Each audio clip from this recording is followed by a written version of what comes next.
ไปที่เที่ยวชูบ้านหมาสบายดีพ่อแม่พี่น้องสิได้พากันไปไสนอลอยกระทงเสือแรกนี่แม่นร้านสาวทางหลังมันแม่นน้องสาว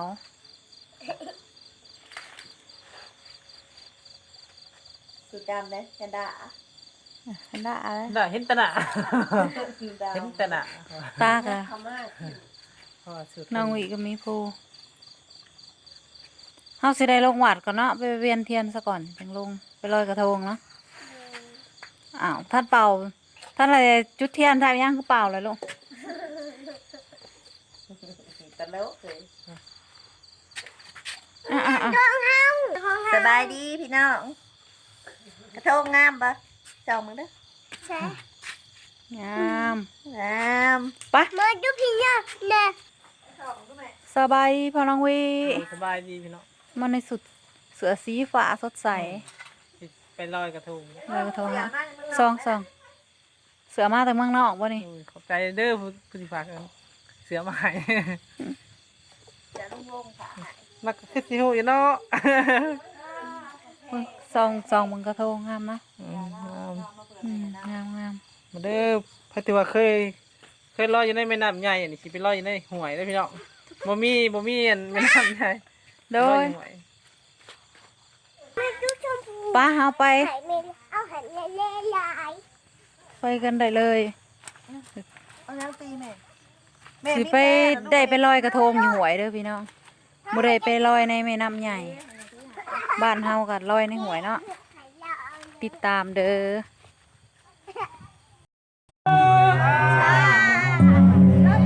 ก็ได้เหตุการณ์แห่อ้อมวัดซะก่อนพี่น้องจังลงหวย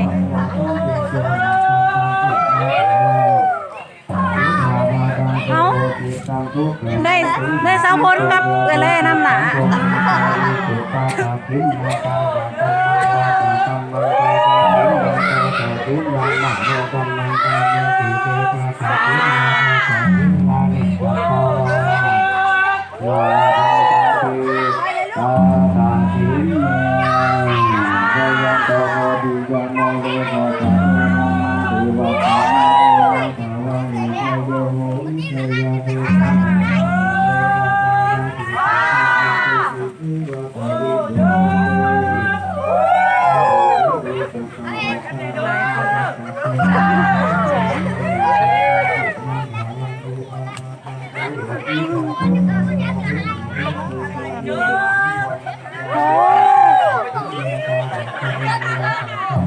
คนละถือแพร่ซองเลย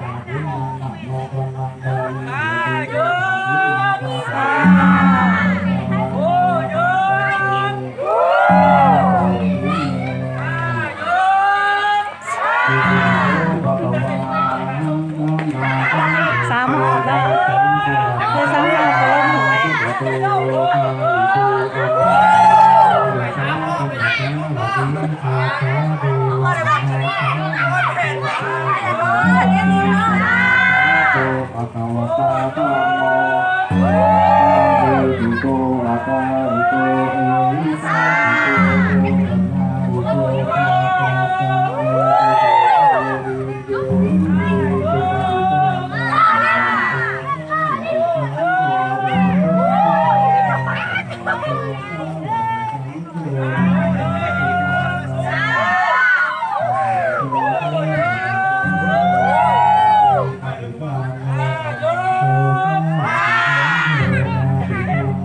น้ำพอลูกเรียนน้ำพอไว้ถือหาย อย่าพาไปเลิศให้ครูบาจะไปก่อนไป ก็สิได้ลงหวย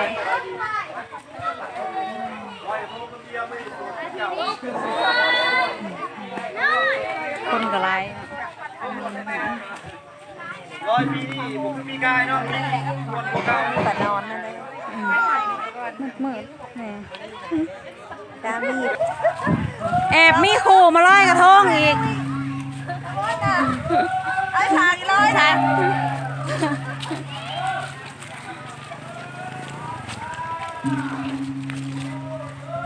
เอาอย่างมาทัน ตอนนี้ก็ได้ลงหวยแล้ว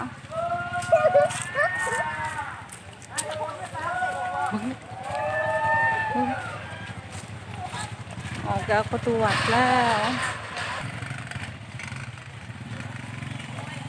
เราก็ได้ย่างก็แล้วเลยอันนี้เป็นน้องสาวเพิ่น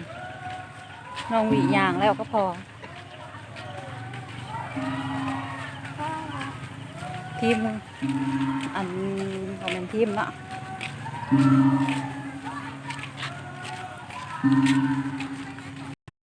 ตัวนี้เฮาก็ได้มาฮอดหวยแล้วรอชมบรรยากาศ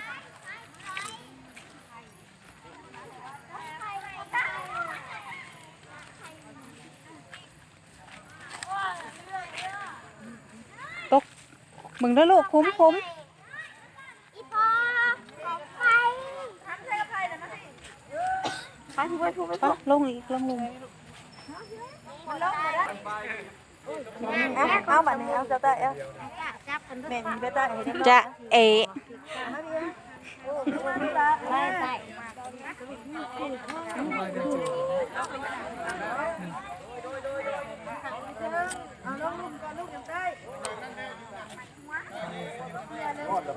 ลงไปนั่งใต้อีหลุมวะ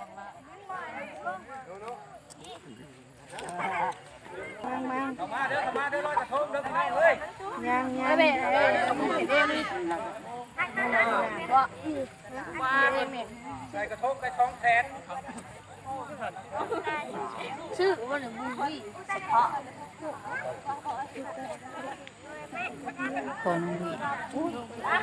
ใต้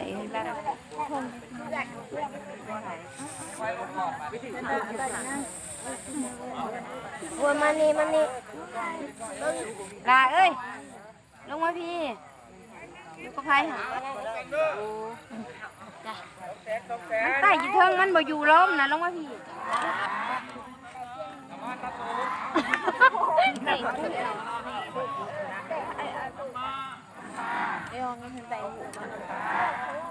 แทนได้ได้แล้วดูลงไปก่อน เจ๊ทำเมียวเอ้ยทำเมียวอยู่ใช่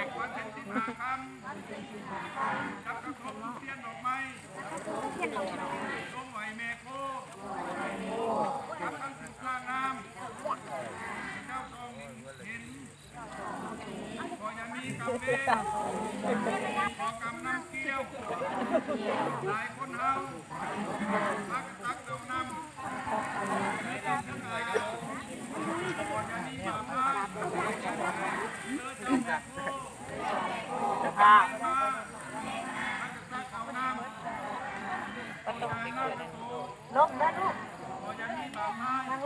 คือดับเลย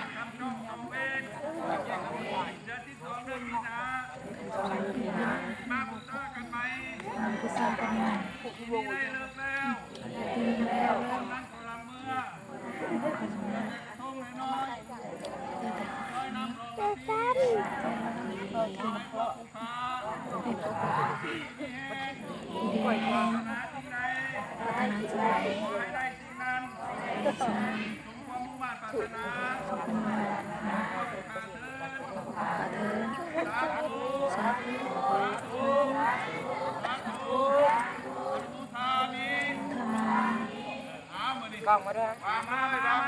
ไป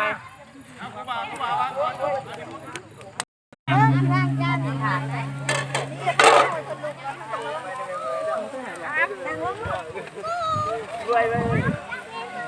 เอาแค่เนาะ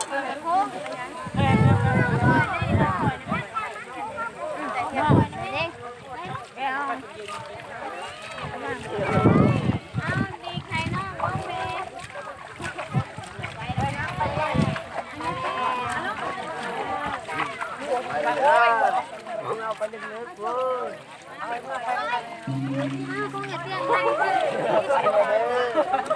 ไปเลยเด้อจะไปเล่นไหนเอาหมดนะยัน ไปแล้ว งาน เอามีแบบที่มีหมูอะไรได้ลืม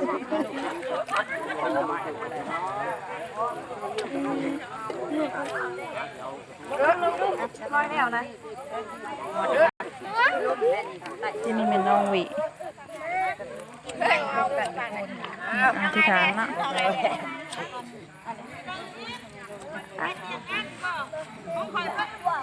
ปึ๊บ วิทย์ค่อยๆเด้อวิทย์ค่อยๆหน่วยนำเขา ไปลอยแล้วแล้วก็ลุกไปแล้วเฮ้ยยังพันลอยเด้อไปเทียนให้มันเกาหลีเขาทางก่อน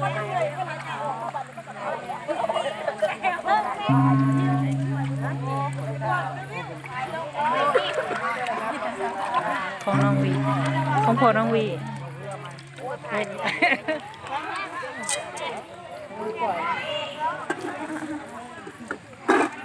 เอาไปทำการออมลอง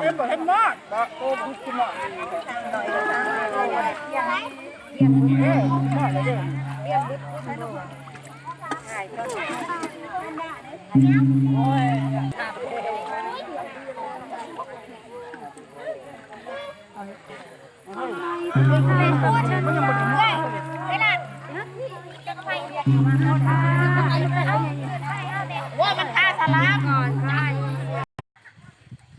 เอาก็ได้ลอยกระทงเสร็จเป็นทีเรียบร้อยแล้วอ้าวแพ้อีหลายเนี่ยคนกับโบราณปานใดเนาะแต่บรรยากาศก็คือคืนกับหวานอยู่เนาะตามประเพณีหีดคองก็จบซ้ำนี้เนาะพ่อแม่พี่น้องบ๊ายบาย